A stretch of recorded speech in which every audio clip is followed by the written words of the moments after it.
जाजपुर बोरी रामचंद्रपुर थाना अटीरा पंचायत अरुआल ग्राम में गछ कटाकू केन्द्र करी तुमुल कांड।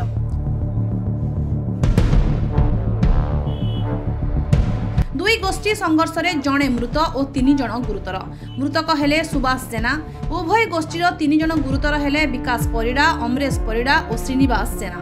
गुरुतर माने जाजपुर मुख्य चिकित्सालय में चिकित्सित हेउथुबा बेले पुलिस घटनार तदंत आरंभ करिछि। सूचना मुताबक सुभाष को जमी निकट में थिबा गोचर जमी रे एक गछ कटाकू नहीं विवाद आरंभ होइतिला।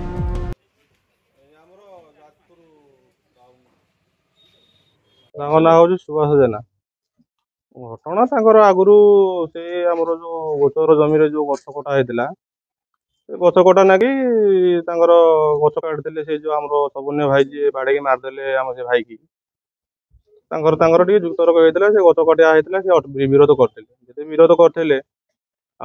विरोध कलापर भी से गछ काटते से नहीं पाइले तो से गछ से कटा पड़ी रहा जदि से जाकि तहसिलदार को जनइले। तहसिलदार को जनइला भितर तहसिलदार आसते काठ खीच करके गले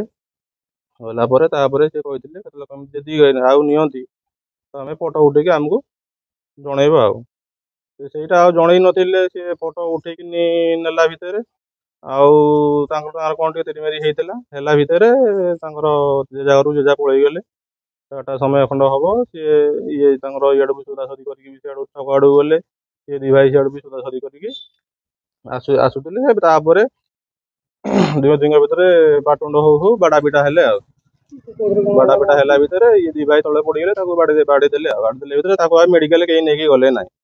जेहेतु जाऊली गोटे आम संघ मीटिंग थी पहुँची गली से समय देखले ये केस हो गला कई 108 डाकिले नहीं तो मुझे लास्ट को डाकिकी 108 रामचंद्रपुर मेडिकल को पठेली।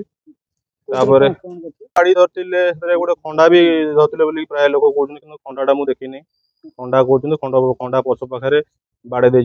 मुंडटा माड़ होती प्लस ये बेक सेंडरटा भी फुलिकी रही दृष्टि प्रथम रामचंद्रपुर मेडिकल ने रामचंद्रपुर मेडिकल जो डॉक्टर कहले आम ये पारूँ तुम जाजपुर टाउन नहीं जा रेफर करदे 108 भी नहीं आसिलु आसला एटी भी कहले ना आम पारूँ तुम कटक रेफर कर दो तुम कटक नहीं जा कहलु आम तो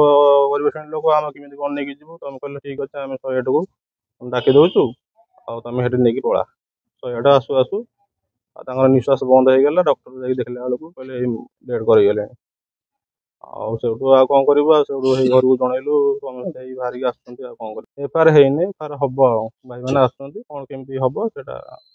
आसिले जाकि तहसिल प्रशासन निकट में अभियोग पर गछ काठगुड़ी को सीज कर काठ को विकास और सहयोगी नेबा समय घटनास्थल में विवाद आरंभ हो हाथाहाथी होते उग्र रूप नहीं एभली अघटन घटी। मृत शरीर को पुलिस जबत कर व्यवच्छेद पठाई बेले आक्रमणकारी जिला मुख्य चिकित्सालय में चिकित्सित होती। जाजपुर आनंद चंद्र साहू रिपोर्ट।